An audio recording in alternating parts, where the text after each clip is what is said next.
What up, everybody? Today we are talking about triumph and overcoming obstacles. If this is your first time on my podcast, my name is John Brown. I still haven't developed a name for the podcast. I'm leaning towards Quadcast.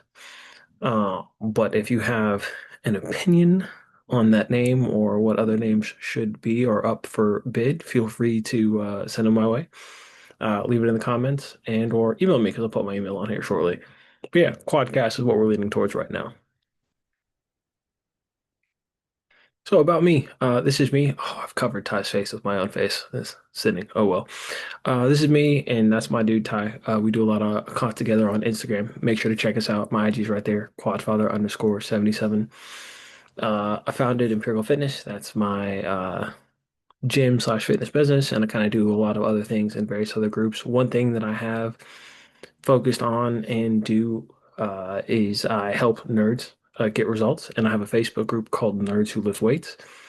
Make sure to check it out. And this podcast episode is actually inspired by my Nerds Who Lift Weights Facebook group. So I asked, like, what are some of the obstacles that my nerds who lift weights are facing in their daily lives that are preventing them from getting results? And we're going to go over some of the ones that I saw, the most notable ones in the Facebook group. Before doing that, let's first talk about like what are obstacles. Obstacle is anything that's going to hinder your progress. It's in your way. They could be physical or non-physical, right? Like a locked door will prevent me from leaving a burning building. That's physical. Non-physical is I don't have the time. I don't feel that I have the necessary time in a day to get a certain task done. And something like most important is an obstacle usually requires an action to overcome. Most people, or most obstacles, like let's say, have to be removed. They don't just kind of like dissipate over time. They can, I guess, depending on if it's physical or non-physical. But for most situations or most occurrences, you will have to take action to remove said obstacle from your path or whatever is kind of like hindering you. So common obstacles from my Facebook group.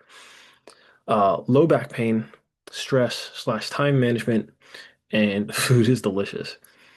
Um, and once again, not all of these are physical, right? Like technically low back pain is physical, stress slash time management is not, and food being delicious is technically, you can say physical, non-physical, depending on like which perspective you're using to look at it. And we're gonna go over some strategies you can implement that could help you combat and or remove these obstacles altogether. So low back pain. Um, if you've seen my podcast episode with Noah Drew, you've probably heard us talk about the upstream downstream concept or the uh, interde interdependence regional model. Interde interdependence regional model, something like that. But essentially what it says is the area that is symptomatic is not always the issue. For example, I have knee pain, and if I didn't have a traumatic injury to my knee that caused said knee pain, the issue might possibly be at the hip or down at the ankle.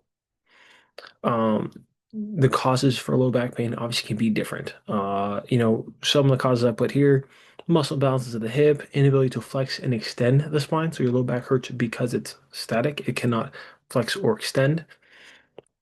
Common solutions that will fix this is teaching the spine to flex and extend, and of course, increasing the hip range of motion and strength for specific areas.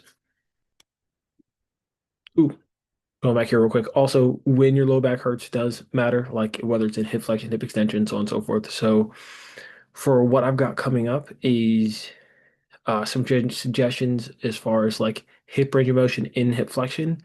If you're someone who has low back pain while squatting. So for example, I've seen a guy had a pretty solid squat, but he lacked he the and everything looked symmetrical, but when we tested his hips, he had way more range of motion and strength on one hip than the other, even though his hip through the squat looked symmetrical. And when we when we implemented the strategy of corrective exercise, and even though his squat didn't change from the outside, his low back pain went away. So these are some corrective exercises for the hip.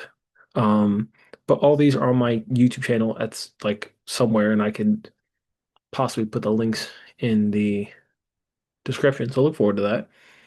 As far as corrective exercises, the first one, the top one, hip IR. IR stands for internal rotation.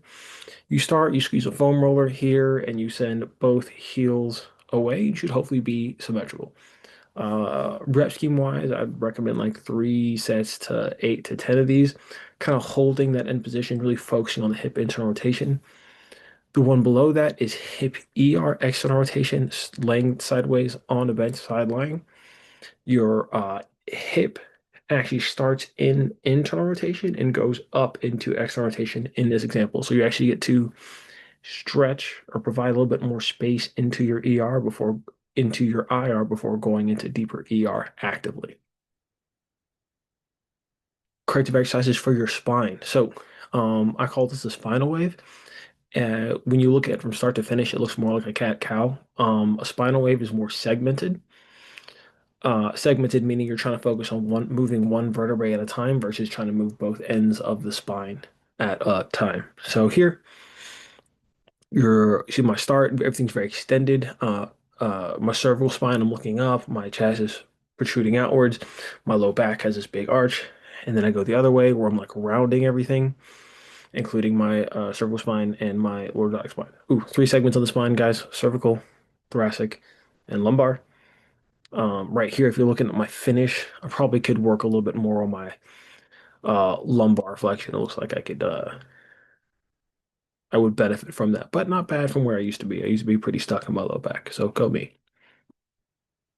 So stress and time management. So one thing that I essentially heard was there really wasn't enough time in a day to work out, and I think that stems from the thought process that a lot of people think you need to spend an hour, hour and a half in the gym, really just grinding out like hard workouts and reps. Now, if you're an elite athlete and trying to perform, yes, you need to put in some time. If you are just doing everyday workouts, you can shorten your workouts and still get great results. You could spend 30 to 45 minutes in the gym, including your warm up, and still get some pretty bomb gains. So, a couple solutions that I think will help with that are as follows. You can have shorter workouts or higher frequency. So, for example, you could work out 5 to 6 days a week, 30 minutes in the gym, just going upper, lower, upper, lower, upper, lower as far as what you're going to do, have shorter rests. Once again, this is a great way to stay active and chase results and get results without like spending a long time in the gym in one time. Now, granted, if you wanted to, you could go like 90 minutes on Monday, 90 minutes on Monday, 90 minutes on Friday, maybe an hour on like Saturday or something like that. However you want to do it. I'm just saying you do not have to spend an unending amount of time in the gym to get results in 30 minutes, as long as if you're trying to build muscle, just take the reps towards failure. Like, great way to do it.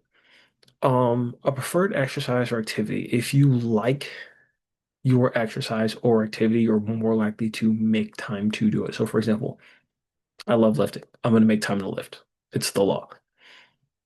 I don't like running. I'm not a big runner. I do run as cross training, but I'm not a runner. I would not make time to run. So you got to pick an activity that gets you to be more active. For someone, it might be pickleball, wall ball, racquetball, training for high rocks. I don't know what it is, but if you find an exercise or activity that motivates you that you want to do, focus on that to get the ball rolling and then kind of add in some lifting to supplement that. Finding community is another way because letting yourself down is pretty easy and pretty doable mentally. There's not a lot of mental strain with that. There is a mental strain associated with letting someone else down. For example, if you're a part of a 6:15 a.m. group class, you go, you have fun, you see Bob every day. If you don't make it to see Bob on Wednesday, he might text you, be like, "Hey, we missed you at the 6:15 class. Like, what's going on, man? Where you been at?" So, community could help you. And then, of course, finding accountability. That could come in the form of community, come in the form of a coach, it could come in the form of a workout buddy. There are multiple ways and or aspects of of community or of accountability that you can access that keep you going and keep you chasing and getting results. Could be an app that you use for your workouts. You have to log in. People see it. I have an Apple Watch, and my Apple Watch, I've got friends on it. And one of my friends, Rubio, who's a guest on this podcast, actually, uh, on occasion, whenever like I've completed a workout, he'll respond to it and be like, "Great work," or "That was thunderstruck," or something like that, just to let me know that he's seen my workout, kind of push me, and I'll do the same to him. So there are multiple forms of accountability. That might be one of mine. Food is delicious. Now, this is a hard one because I too believe food is delicious. And most people don't know this. I would say fat. Fat kid. Big. Bigger than I am. I'm a 231 pound man today. And in the eighth grade, I was like 280, something like that. I was a fluffy, on the fluffier side, right? Because I would eat delicious foods and I would eat delicious desserts. And truth be told, any diet strategy you implement will require restriction of some sort of some kind. I remember used to seeing ads from the guy who created six pack shortcuts. He's like, I eat whatever I want all the time, and I still have abs. This is how I do it. This is my secret, and yada yada yada yada. And I learned via obviously really good marketing. It was a lie. He doesn't eat whatever he wants all the time. He, I think the strategy he used then and that he kind of sold was that you have like a cheat day where you eat as much as you want, if I remember that correctly. But yeah, so food is delicious, team. So obviously, dieting is hard, and there's a whole bunch of diet strategies out there, team. Keto diet, Atkins diet, intermittent fasting, Whole 30. Those are just high carb. Those are just a few diets to name like a few. And each one of those could be more difficult and or easier than the other. It just kind of depends on how you like to diet, the things you gravitate towards as far as like your food intake. Now, something I really have to harp on is that adherence is better than intensity. For example, Whole 30 is really hard as I think that's intense because it's extremely restrictive as you have to eat whole foods, which means you're not eating your snacks, you're not eating your processed food, which is cool. And the reason why it's called 30 is because you do it for 30 days and you return to like normal after 30 days. The problem is returning to normal after you lose weight causes your body fat to, and your body weight to yo-yo back up to where you're at and possibly beyond it. That's one thing. And number two, only adhering to a diet for 30 days is a setup for failure. Most people, in order to see drastic, long-lasting change, you would extend your calorie deficit from instead of like 4 weeks closer to like 12, maybe even like 16 on the long end, but at least 12. Um, and so adherence is higher than intensity. So if you could intermittent fast for 12 weeks, that's way better than being able to do the Whole 30 or keto for like those 28 to 30 days. The best option, I believe, for anyone in order to lose weight, emphasize fat loss, get the results you want to get is calorie tracking. It sounds irksome or difficult at first, but over time it gets easier. It's a skill, and as my one of my good friends and clients once said, he goes, "This is I've seen the light. I will never stop calorie tracking. It is the golden egg. It is my secret sauce. It is how I ensure that I get results and maintain the golden path because it works. As long as you know what you need to do to stay in a calorie deficit, you're going to see progress in the right direction. Now, mind you, as you get better at calorie tracking, you'll be able to eventually like eyeball certain foods like, oh, this is 7, 8 ounces of chicken breast, right? You could eyeball that and be all right. I'm still not that good at it, but there are people I know who have that skill now who can do that and ensure that they stay in the calorie deficit. I'm not one of those people, but once again, it's a skill that you acquired and visually you can actually get better at it yourself. So you can actually get better results that way, even when you're not specifically entering anything into an app. I and my people that I coach use Lose It. It has worked for me and I love it. So, hmm. Breakthroughs. So, team, the obstacles exist and they will always show up. They will always try to block you. They will prevent progress.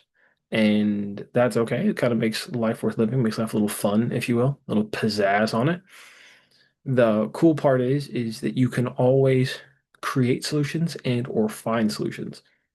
If not by yourself, recruit help and then get your solution essentially. So as long anytime there is an obstacle, if you do not have an immediate solution, create a solution, ask for help to get a solution because obstacles is for you to break through them essentially. So you can keep chasing your results and getting these gains. But yeah, for every obstacle that exists, there's solutions that exist. You can break through it and get back to getting results and chasing the gains. And obviously, if you need help with that, if there's an obstacle that you're currently dealing with that I did not list in this PowerPoint or in this podcast episode thus far, throw it in the comments of this video. Let's see if we can help create a solution for you. All right, team, this is my contact information. So email John at Empirical Fitness Gym. I'm always looking for guests for this podcast. You do not need to be a fitness or mental health expert. Those are the type of people I've had on here thus far. Um, you could be someone just wanting to chase results and get gains. That's totally okay. And I'd actually love to bring someone on here and actually help them strategize to help them get results. So if you're a person who's been struggling to get results, leave a comment, send me an email, and I would love to help examine the obstacle that's in your way, help you break through it and get results again. So yeah, leave a comment or send me an email. Once again, this is my email. If you haven't yet, definitely follow me on social media, quadfather_77. I post a lot of comical content with my dude, Ty, who you saw at the beginning of the slide. And then I also post some informative stuff. I post my podcast episodes on there and so on and so forth. But yes. Ooh, and if you are a nerd, if you like anime, sci-fi, fantasy, just nerd shit in general, check out the Facebook group Nerds Who Lift Weights. We always have good discourse and discussion in there talking about anything from Marvel Zombies that just dropped to uh optimal hypertrophy training to anything really, or to sports performance running. We even talk about running because once again, I'm not a runner by trade, but I will pound pavement every once in a while. But hey guys, this is the end. Please leave a comment if you want to, if you're facing an obstacle and need help surpassing it. Leave a comment if you have a suggestion for the name of my podcast. That'd be great. And of course, feel free to send me an email if you want to be a guest on my podcast. But yeah, guys, thank you for attending this podcast episode. I hope if any of the obstacles that I listed here were in your way that you were facing, I hope you now have the tools and are well equipped to overcome them quite easily. Hey guys, thanks for joining my live and or not my live, my podcast episode, and I'll see you on the next one. Later.